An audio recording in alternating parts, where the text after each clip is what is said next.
Tulong naman po. Rescue po.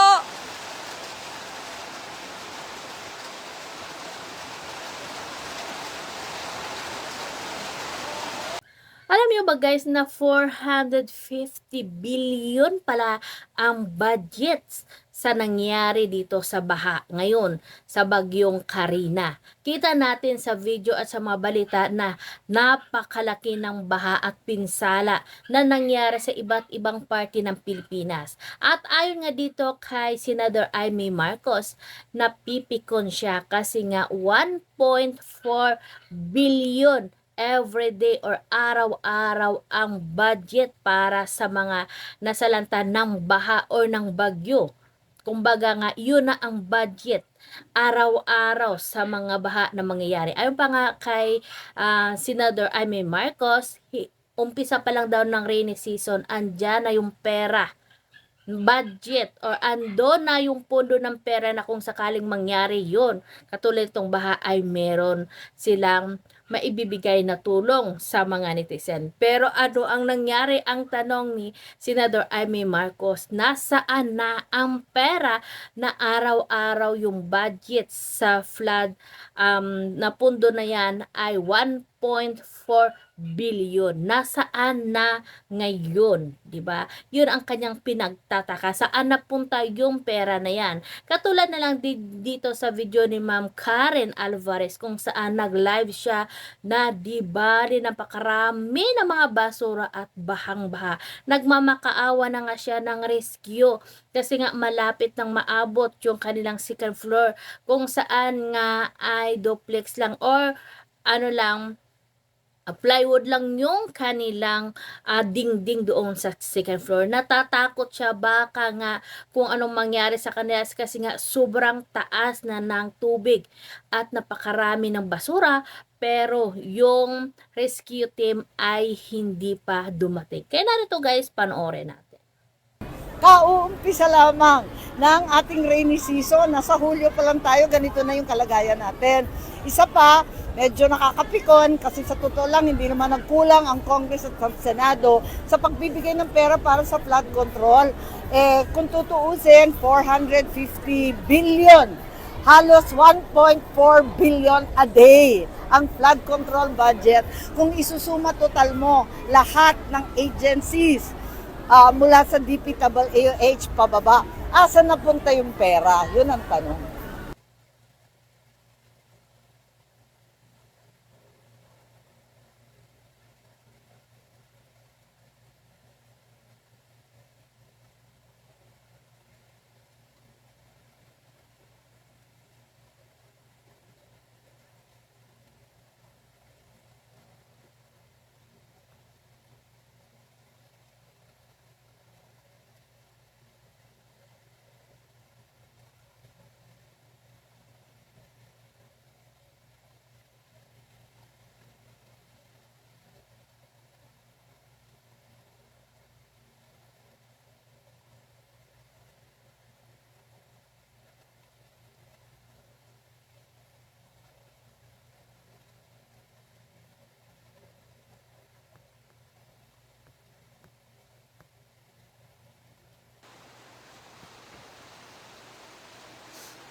Rescue, ano ba yan?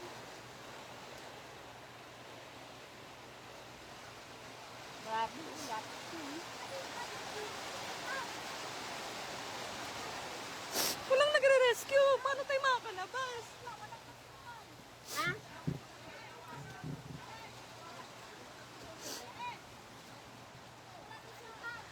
Wala, baka abutin na rin kami.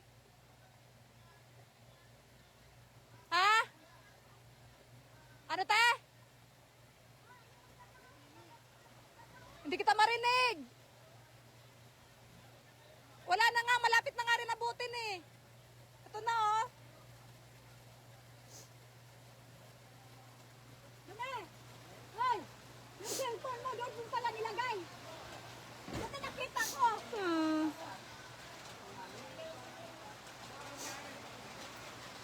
For the flex lang to eh. Ano, nasa amin. Eh sa inyo, ano eh, ito hard deflex lang. Eh, mamaya, bumigay. Natakot ako pa bumigay yung ano natin dito. Ano ba? Walang rescue eh. Dumi! Wala rescuer doon? Malapit na tilakarin eh! Ay! Malapit na abutin! Sir Ralph, wala po. Wala pong nag-rescue. Yung tubig dito malapit na! Hindi po namin alam yung ano eh. Contact number eh.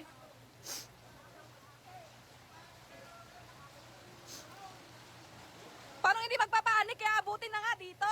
Sino ba yan? Sino yan? Wala, ano lang. Nag-live nga ako eh, parang ano eh. Makita ng iba para pag ano, kung may tumulong. Naka-live ka? Inaano ko ba, yung mga gamit dito sa taas? Kung na tayo magawa ka rin, yung sa akin nga. Nandun nga yung mga... nandun yung mga papel. Dito.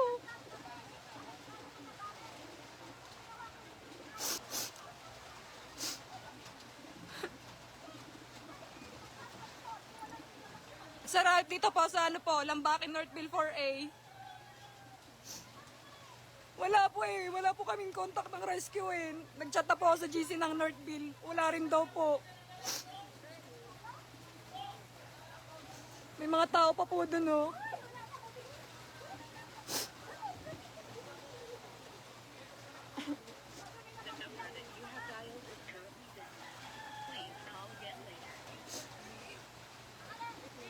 Dito po ako sa ano po, Lambakin Northville 4A.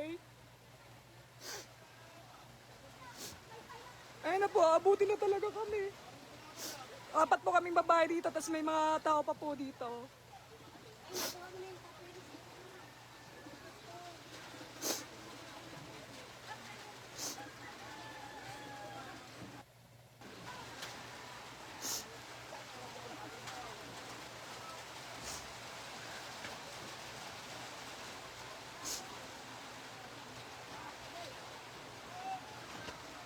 Wala, ang hirap din ang signal.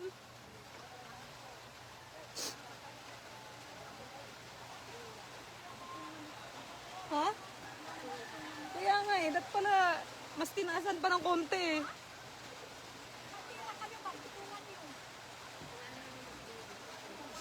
Dito po, Lambakin Northville 4A po, Marilao. Pag may pira kayo, tunan. Ano yan, Day? Saan yun, Day? Nag-live na ako, parang ano.